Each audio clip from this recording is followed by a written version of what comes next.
What is up, YouTube? Welcome back to the channel. My name is Danny Phantump. I say this all the time, but seriously, if this is your first time here, guys, thank you so much for coming and checking me out. I really appreciate the opportunity. I hope I don't let you down.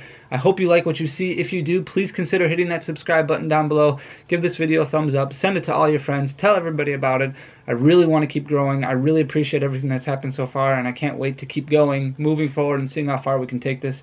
If you've seen my content before, if you've come back, thank you. Really mean it. Like, I do not take this for granted at all. I really appreciate you guys very much. Today I want to talk to you about Champions Path again, and this is actually going to be one of the last videos regarding Champions Path for a little while, but I do want to talk to you about master sets, and the reason being is because I completed this one. Yeah, finally. So the master set for Champions Path is finished. If you don't know what a master set is basically every card in the set. So Champions Path luckily doesn't have a ton. I believe you have 80 cards, including secret rares, with the last one being Suspicious Tin. I think that's how many there are.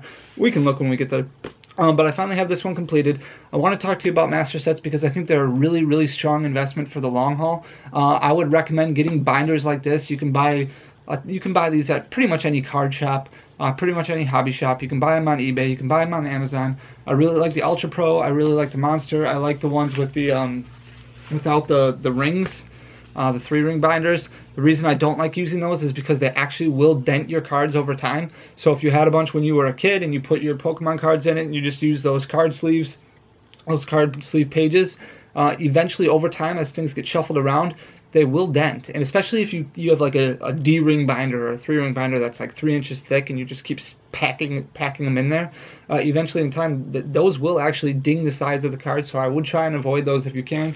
Get yourself some of these and just start building sets. The reason behind that is because, let's face it, this is a really fun hobby, but it's also a really strong investment, not just now, but in the future, and it already has been. And I would work on building master sets. So go through your bulk, go through your cards. If you haven't already, don't just open packs and throw everything into a bulk box. Pull a couple of cards out from each set that you pull. A couple of cards of each type, of each, like 2 Charmanders, 2 Charmeleons, 2 Charizards. Pull each one out twice, and I'll get to that in a second. But we're going to go through the Champions Path master set. So this is how I organize master sets. It's really just numerical order. There's nothing fancy about it, but I go in numerical order. So for this set, it's like 1 to 80, and I do the regular and then the reverse afterwards. So you've got Weedle, and then you've got a reverse Weedle, then you've got Kakuna, reverse Kakuna, Beedrill, reverse Beedrill, and then Eldegoss, V. I'm not going to go through everything and name everything because you know what cards are in the set, but basically just going in numerical order through everything. It looks really cool. It looks really clean and crisp. Look at that. I just like how it shines and glares. But obviously there's one page in here that's going to be better than all the rest, and that's coming up right here. Oop, after this one. There it is. So the full arts and rainbows come towards the end of a set list. So if you look over here, there's some nice cards, and then on this side over here, that's where your big ones are. So you've got your Charizard Rainbow Rare right there, Charizard VMAX, and then down in the corner over here, oh, there it is, the shiny full art Charizard V. And for this set, I actually did pull out the energy cards, even though they're not set numbered. I did pull them out still just because they have holographic ones in them. So I put them in here as well. There wasn't a regular fairy energy in the set, but there was a holographic one, and I do really like how these look. So that's a master set. So that's what I do. And a lot of other people will do the same thing. They will do promos from the sets. I don't go crazy with the promos. I just do the normal set itself. That's up to you. What I would do if I were you, if I was looking at this from an investment standpoint long term, is you want to pull out the cards, sleeve each one right away. So when they're in here, sleeve each one, because when people are collecting sets, they want everything to be immaculate. They want everything to be mint condition. So take everything out, either use a perfect fit or just use a normal sleeve. That way it protects any dust or anything that might get in there, and then put them in your set.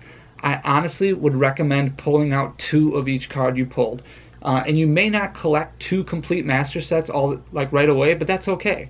At least pull 2 out of pretty much everything. Get 2 of all of your commons and uncommons, and either put 2 of them in the same sleeve or get a second binder with a second master set started. And let me explain to you why. I know people who have collected for a long time, and they sold master sets from like base set all the way up to XY base, and they sold it for thousands upon thousands of dollars. So it's always a good idea to have one set as a backup in case you decide, hey, I want to send my kids to college, or hey, I want to buy a house, or hey, I might be looking to get out of the game, I could really use some extra money. I'll keep a set for myself, but at least I have most of this stuff already completed if I want to get some of those cards back again. So even if you don't finish a complete second master set, at least get the bulk of the cards done, so that way you're not looking for a ton of stuff when you decide to complete that second master set and you do decide you want to sell some of this off. So some of these V cards, some of these V Max cards can be bought pretty cheap right now. In the future, sometimes they may go up, sometimes they may stay pretty cheap, but you definitely don't want to be going through, sorting through all of your bulk, trying to pull out a reverse Weedle because you didn't save one, you didn't save a spare one when you were building your set to begin with. You're opening up a lot of packs anyways, you're probably going to be opening up multiples of every single common and uncommon anyways, multiples of every V while you're chasing that rainbow rare Dreadnought VMAX. Like, it took me that was the last one it took me to pull. Like, I had pulled the Charizards, multiple copies of each one. The Rainbow Rare Dreadnought, like, that took me the longest to pull. I had multiple master sets pretty much made except for that one. So now if I wanted to make a second master set, I could go out and I could just buy that Dreadnought VMAX Rainbow Rare. You know, I could go on pkmncoliseum.com, hey, that's us, or I could go to TCG Player or Amazon or something like that and buy that last card that I need for my master set. But instead of filling up bulk boxes with your second through 100th, you know, Kakuna, at least keep that second one just in case in the future you decide you want to get rid of some. Again, this is how I organize it. I think a master set is a great investment. Champion's Path, the master sets right now, the last one sold for about $4,000. That's more than it would cost you to buy every single card on TCG Player right now from Champion's Path. So it's a really, really strong long-term investment. It will hold value for a long time. You could go buy master sets, you could go buy singles on eBay or on TCG Player or on different websites and build master sets if you're missing any. Start focusing on some of those older sets, and like I do with my old school decks, just start buying some of the commons and uncommons. You know, if you've got $25, $50 extra one day that you're like, hey, I really want to start buying, you know, completing some older master sets, just go to a website and start filling up your cart with some of the cheaper cards. That way when they come in the mail, you can just, you know, slip them in binders right away and start filling up those master sets. I guarantee you it's going to be worth it in the long haul. So master set for Champion's Path number 1 is complete. I have to form my second master set yet, just so I have that backup as an investment. But this is just a recommendation that I have, and that's all I'm really going to talk about when it comes to master sets. I just think it's a really, really good idea, really strong investment for the long term.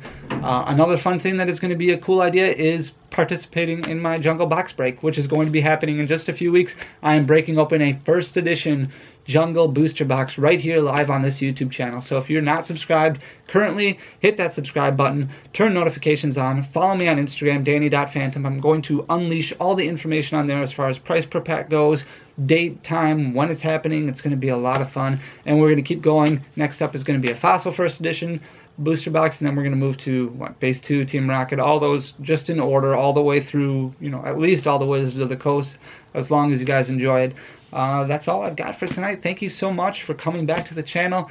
We're going to have some more fun stuff down the road, so stay tuned. Like I said, hit that subscribe button, guys. Until next time, peace.